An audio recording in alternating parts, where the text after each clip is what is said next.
Hello बच्चा लोग, क्या हाल चाल है आपके। हमने अपने लास्ट वाले लेक्चर में कवर किया था प्राइस। ठीक है, हम प्राइस किसको बोलेंगे। ठीक है, हमने इस वाले लेक्चर में ये प्राइस कवर किया था और इस वाले लेक्चर में हम ये कवर करेंगे कि ये ऐसे कौन कौन से मोड है जिससे हम प्राइस को फिक्स कर सकते हैं, या फिर प्राइस पे करने की कौन कौन से ऐसी टेक्निक्स है जिसको हम यूज़ करके भाई कोई भी गुड हमने लिया है उसके एवरेज में हम उसको वैल्यू को पे कर सके। ठीक है, first, when price not fix by any way, किसी भी तरीके से अगर भाई प्राइस अगर नहीं फिक्स किया गया है तो आपको रिजनेबल प्राइस पे करने पड़ेंगे। ठीक है, ये आपका सेक्शन 9(2) बोलता है। यहाँ पे स्पेशली ये वाला सेक्शन है जो मेंशन किया गया है, आप इसको ध्यान रखिएगा।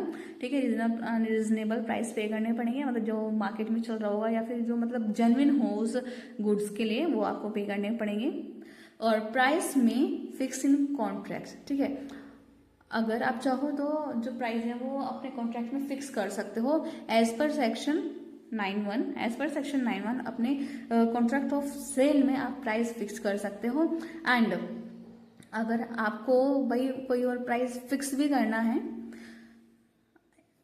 तो course of dealing between parties, भाई मतलब अब दोनों पार्टीज के बीच में क्या डील हुई है उस हिसाब से भी आप अपने प्राइस फिक्स कर सकते हो। ठीक है, समझ गए।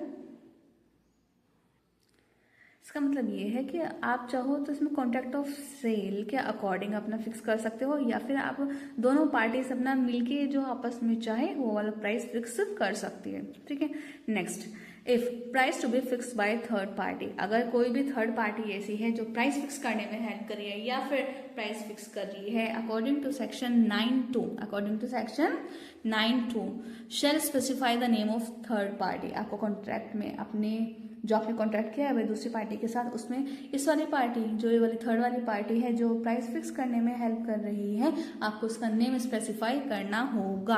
और इससे भी ज्यादा इंपॉर्टेंट पॉइंट,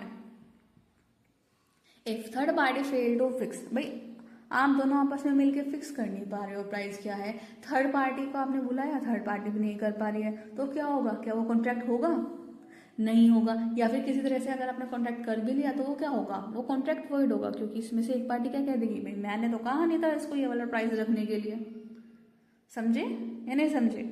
ठीक है, अगर थर्ड पार्टी बी आपको प्राइस फिक्स कराने में नहीं सक्सेसफुल हो पाती तो कॉन्ट्रैक्ट आपका वॉइड कहलाएगा। ठीक है, वो कॉन्ट्रैक्ट आपको नहीं माना जाएगा। ठीक है, कॉन्ट्रैक्ट लीगली नहीं माना जाएगा।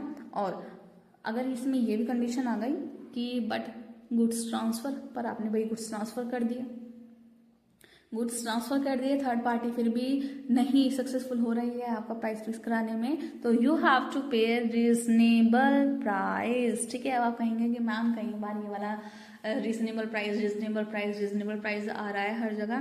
भाई देखिए, अब आप अपना एक्ट पढ़ रहे हो तो एक्ट में एक चीज़ को कई बार बहुत अच्छे से इलेबरेट किया जाता है ताकि कोई भी सर्कमस्टांसेस हो तो कहीं भी कोई भी ना ग्रीवेंस के चांसेस ना रहे।